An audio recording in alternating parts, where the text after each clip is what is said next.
Kabanata 9, Pain. Pahirapan din ang pagbaba sa rock formations. Nakaabang si Sibal sa aking pagbaba. Sinasalo niya ako bawat palapag. I would look at him in the eye every time he reaches out for me. He'd look away. Pakiramdam ko ay mas malakas ang loob ko kapag hindi siya nakatingin. Paano ba ito? Tanong ko habang sinusubukan ang pamingwit. Nasa laot kami. Hindi kalayuan sa rock formation na pinuntahan namin. Imbis na pumunta kami sa isa pang isla, ay mas gusto kong subukan mamingwit. Ihagis mo lang ang pain sa malayo at kapag gumalaw, dahan-dahan mong hilahin, he explained. Tumango ako at sinubukang ihagis ang pain sa malayo. He groaned after that. Malayo ba yan? He asked. Nilingon ko siya. Yun na ang pinakamalayo ko. Akin na. Hinawakan niya iyong nylon at inangat ang pain. Napangiwi ako nang muling nasilayan iyong uod na gustong-gusto ko nang ihagis kanina. Tiningnan ko kung paano niya hinagis ng sobrang layo ang pain. My jaw dropped when I realized it's really farther from where it was. Nagkatinginan kami. Nagtaas siya ng kilay sa akin at ngumisi. Uminit ang pisngi ko. Ang yabang mo! Pinapakita ko sa iyo kung paano, Miss President. Kung susundin ang gusto mo ay wala kang makukuhang isda, aniya. Umiling ako at tinitigan ang palutang sa dagat. Tawagin mo lang ako kapag gumalaw o parang may humihila, aniya at pumunta na roon sa makina ng bangka. Ngumuso ako at sinundan siya ng tingin. Nag-squat siya sa makina. Kahit nakatalikod, hindi ko alam kung bakit gustong-gusto ko siyang pagmasdan. Sibal! Gumalaw! Sigaw ko sabay tawa. Tumayo siya at agad na nilingon ang palutang. Nagpatuloy ako sa pagtawa. I'm just testing him. Nakapamaywang siya at tinagilid ang ulo nang sinipat ako. I'm just kidding! Sa susunod, hindi na ako maniniwala sa'yo. Aniya. Umiling siya at bumalik sa ginagawa. Nagpatuloy ako sa pagtawa sabay tingin sa palutang. Hindi ko alam kung ilang sandali kaming nanatili roon. Ang alam ko lang ay natulala ako sa mahinahong alon ng dagat at sa bawat dampi nito sa isa't isa. Sa bawat tulak ng alon, na itutulak nito ang iba pa. It's causing each one of them to collide. Just like people, I guess, we affect everyone with our actions. Our actions cause them to do things that will later on affect other people too, kahit iyong di mo kilala.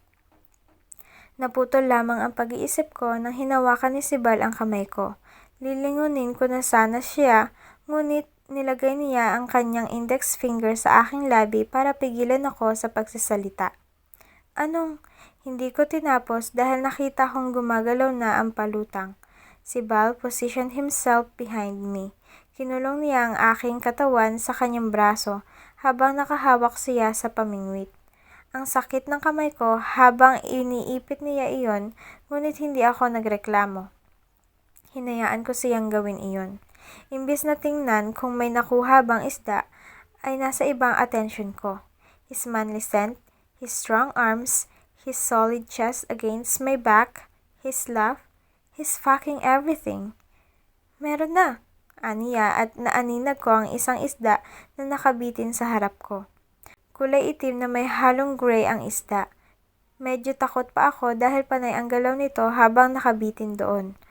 Kumalas si Sibal sa pagkulong sa akin at hinawakan ang nylon para ipakita ng mabuti sa akin ng isda. Sumunod ang noo ko habang tinitingnan ang kawawang isda na gustong makawala.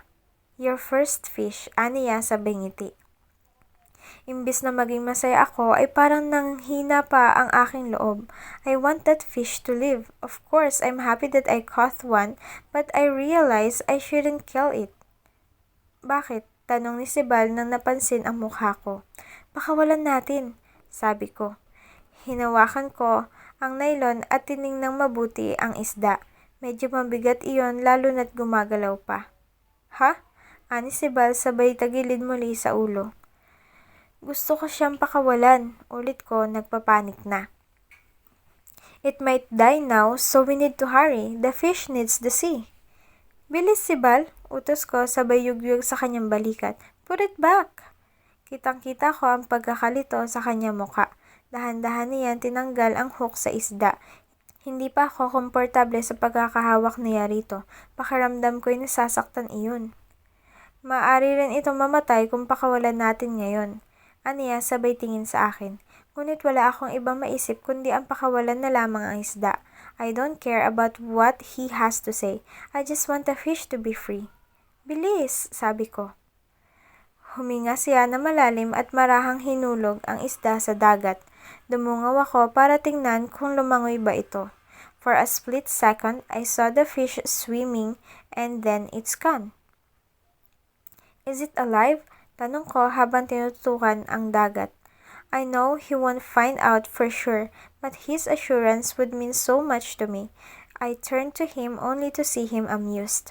His knuckles is on his lips. Nakatuko ang kanyang siko sa kanyang tuhod habang siya'y nakaupo sa tapat ko. He looks so amused that I find it annoying. Percival! Tawag ko. His eyebrows shot up. Hindi ko matandaan kung kailan ko siya tinawag sa buong pangalan niya, ngunit pakiramdam ko'y kailangan iyon ngayon. He's too preoccupied with his own trance that he forgets I'm asking him a question. Buhay pa, Miss President, natatawa niyang sinabi. Talaga? Medyo mataray kong sinabi sabay tingin muli sa dagat. I won't take you to fishing again, aniya at nilagpasan ako para pumunta sa makina. Umismid ako at sinundan ko siya ng tingin. Pinaandar niya muli ang makina para makaalis na kami roon. Ilang isda ang pinapatay mo araw-araw tuwing nangingisda ka? Tanong ko. Sumalyap lamang siya sa akin, ang suplado ng tingin niya. Niniwian ko na lang siya. Mamamatay isda ka. Sabi ko habang tinitingnan ang dagat. Sinubukan kong abutin ang dagat habang nakaupo sa gilid.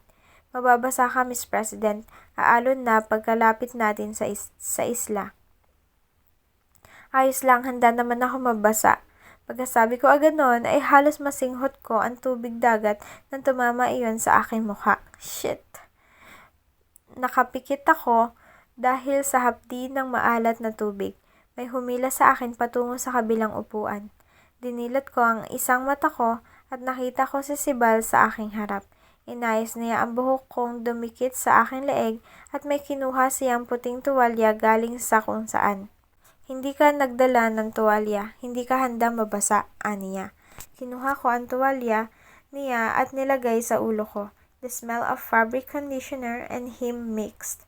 Pinunasan niya ang kabilang mata ko kaya naidilat ko rin ito. Hawakan mo iyan. Babalik lang ako, aniya. Tumango ako at ngumiti. Pinagmasdan ko siyang bumalik doon sa pwesto niya para imaniobra ang bangka. Funny how different my life is months ago. Months ago, I was in the US trying to figure out my life. My concern is about my studies. Iyong wala akong alam kung ano talaga ang gusto ko, ngunit alam kong kukunin ko ang business dahil na rin sa negosyo ng aming pamilya. I dated a man my age because we were introduced by our families. It's boring actually. Stubbs from a prestigious university in Manila. He was sent to the US for a college and he's the heir of a resort in Boracay. For a non-believer of extremes, it's fine for me. I don't really believe in romantic love. Hindi ako naniniwala dahil hindi iyon nagtatagal. Ang nagtatagal sa mundong ito ay ang pag-ibig para sa pamilya. Hindi ang pag-ibig para sa taong pakiramdam mo'y bubuo sa'yo. I have been infatuated before, yes, but not to a stupid extent. And I must say, this attraction I have right now is to that stupid extent I am talking about. From what I see, romantic love is short-lived, only good when it's young and fine. When it's old and plain, you'll get bored. Kaya bakit pa maghahanap ng panandaliang attraction? I believe that marriage is a journey to a boring stage of your life. So, I guess dating a boring guy is fine because it is how it should be in the future. Mas mabuti nang masanay ng mas maaga at kumawala lamang para magsaya minsan. I can write a book explaining that thing. It's going to be 500 pages with illustrations and real-life situations. Nangiti ako sa iniisip. Napansin kong palapit na kami sa isla. So, if you ask me how to finish an infatuation, the answer is marriage. Once you're in, everything will spiral down to a bottomless pit of boredom, probably what happened with Mama and Papa. And don't get me started with Tita Marem. Kaya ngayon, paano pigilan ng estupidong nararamdamang ito? Ang aminin iyon para matapos na. I don't need the stupid feelings. I only need to work and to do what I should. Nandito na tayo, ani si Bal. Tumango ako at ngumiti. Kinuha ko na ulit ang aking kamera at kinuhanan na ang kabuuan ng isla. Ngayon may nakita na akong ibang turista roon. Hindi kami mag-isa. Medyo malaki rin kasi ang isla. Tumingala ako nang napansin ang isang drone na pinapalipad sa taas. Speaking of what I'm thinking, someone's shooting wedding photos here. Naglahad si Sibal ng kanyang kamay nang pababa ako. Tinanggap ko iyon. Nakatingin ako sa bawat dinadaanan ko dahilan kung bakit ko napansin ang balahibo niya sa binti. Nang nasa buhangin na ako ay hinubad ko agad ang tsinelas ko para kuhanan ng picture ang aking mga paang nakaapak doon. Nakapamulsa si Sibal habang tinitingnan akong ginagawa iyon. He looked amused again kaya hinila ko siya para magawa namin iyon sa aming mga paa. Hinagat ko ang labi ko nang nakita ang paa niya. His feet looks good. What the hell? Remove your slippers, I said. Ano? Natatawa niya sinabi. Bilis, sabi ko. Dahan-dahan pa ang paghuhubad niya. Parang ayaw niya pa. Yumuko ako para kunin ang tsinelas niya at tinapon iyon malapit doon sa akin. Ang corny mo, aniya. Nagulat ako sa sinabi niya kaya napatingala ako. Sinong corny sa atin? Date niyo ni Katarina manood ng TV? Pumikit siya at tumingala. Supalpal ka ngayon. Hindi ko na hinintay na makabawi siya at kinuhanan ko na ng picture ang aming mga paa. It looks good. Bagay na bagay. And is there such a thing, by the way? At least manood ng TV. Ano kayang ideya mo sa mga dates, ha? May bahid doon pang aasar. Naglakad na kami patungo sa magandang tanawin doon sa isla. May ilang mga foreigner ang dumadaan. May ilan namang nagsa-sunbathing. Ano? Restaurant, kain, wine dates? Sabi ko. Wine dates? Lasingin ka? Mga asar niya. Hindi maglalasing, inom lang ng konti. You're only 17, Miss President. I'm 17 but I'm allowed to drink wine. Tumawa siya. At pagkatapos ay saan ang punta nyo? Hotel? Natigil ako sa paglalakad para harapin siya. I cannot believe that's his idea of me. How poor. Excuse me? This is to inform you that not all girls from the US are easy to get. I've never been touched by anyone, Percival Riego, sabi ko. Bigla siyang sumimangot. He suddenly got conscious with our environment. Sinamangutan niya pa iyong napatingin Koreano sa aming dalawa pagkatapos ay sinulong niya ako at hinigit palayo roon. Ang ingay mo, pagalit niyang sinabi. Well, that's because you've got it all wrong. Hindi mo kailangan ipangalandakan. Kailangang ipangalandakan dahil syempre proud ako na Fox, no? Tumigil ka nga. Aniya at tinabunan ng palad ang aking bibig. Uminit ang pisngi ko. Pilit akong kumawala, ngunit nanatili ang palad niya sa aking bibig. I tried to say something but all I can hear is muffled sounds. Hindi ko to tatanggalin kung hindi ka tumigil, pagalit niyang sinabi. Hinawakan ko ang kanyang kamay. My right hand is holding his wrist while my other hand is holding his fingers. I couldn't even lift anything. Still, all just muffled sound.